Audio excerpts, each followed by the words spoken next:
Hey guys, welcome back to my house. I hope you liked last week's story, but today it was a rainy day, so I thought it would be great time to start a new book, The Lion Inside, written by Rachel Bright and Jim Field. In a dry, dusty place where the sand sparkled gold stood a mighty flat rock, all craggy and old. And under that rock, in a tiny full house, lived the littlest, quietest, mickiest brown mouse. See a little tiny house?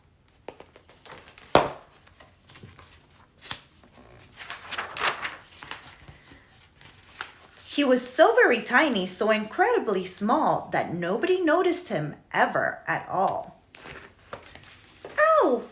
He got stepped on and sat on. He missed out on stuff, ignored and forgotten. Ouch! His mouse life was tough. So here he is, not being noticed. And he was stepped on and sat on. Poor little mouse.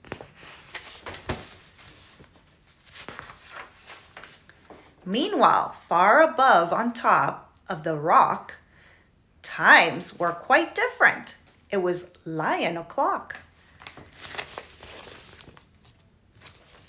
This huge toothy creature made sure everyone saw how important he was by how loud he could roar.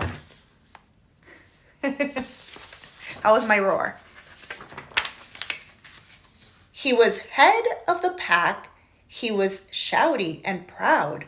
He loved flexing his biceps and wowing the crowd.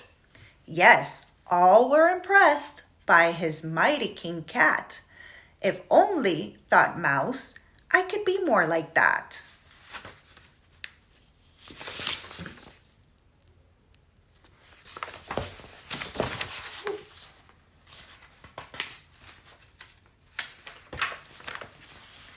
Then, late one dark night, in his tiny mouse bed, the cleverest thought popped into his head.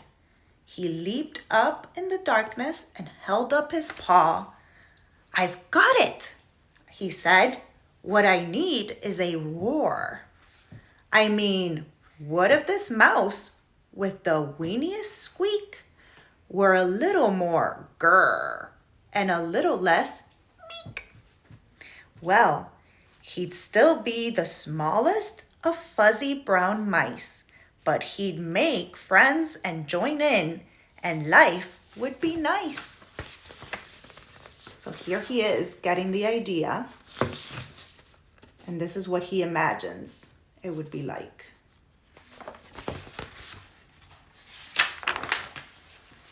Yes, thought the mouse, I must find out how. I will learn how to roar, and I will learn it now. But it wouldn't be easy. There was only one beast who could teach him this thing, but might make him a feast. It was time to be strong, take a chance after all. Forever was such a long time to feel small.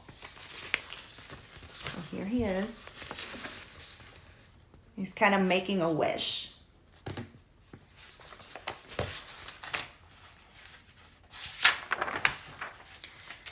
So he made himself brave, and he thought like a winner. He set off for the top, hoping not to be dinner. It felt like the scariest thing he could do. But if you want things to change, you first have to change you. Have you ever been scared to do something new? I have. The farther he climbed, the closer he got to the slumbering lion reclining on top. Then, at last, as he stood on his tippy toes, he found himself suddenly nose to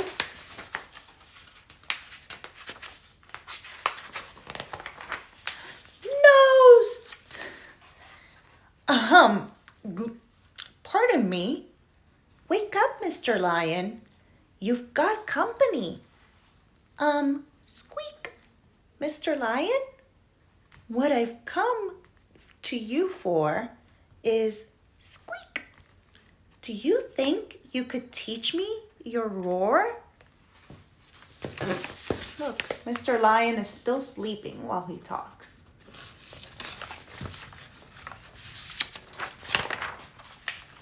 A silence befell the twinkling plain. Lion opened his eyes and puffed out his mane. Time went so slow, it felt like a week. Then he opened his mouth and let out a... What do you think is going to happen? Let's make a prediction. I don't know. Kind of feel scared for Mouse. Let's see. Eek! Oh no. Who's scared?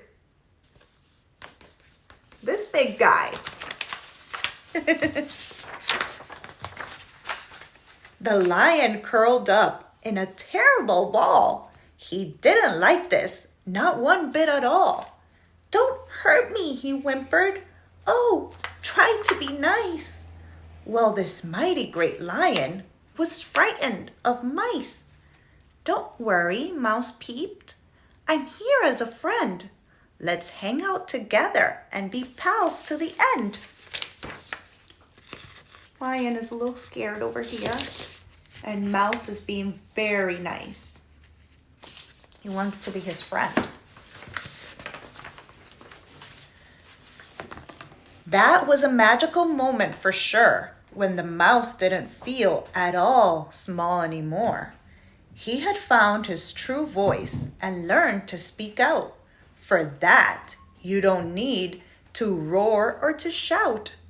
And from that day and always, the two were a pair. They both liked that rock better now that the rock was to share.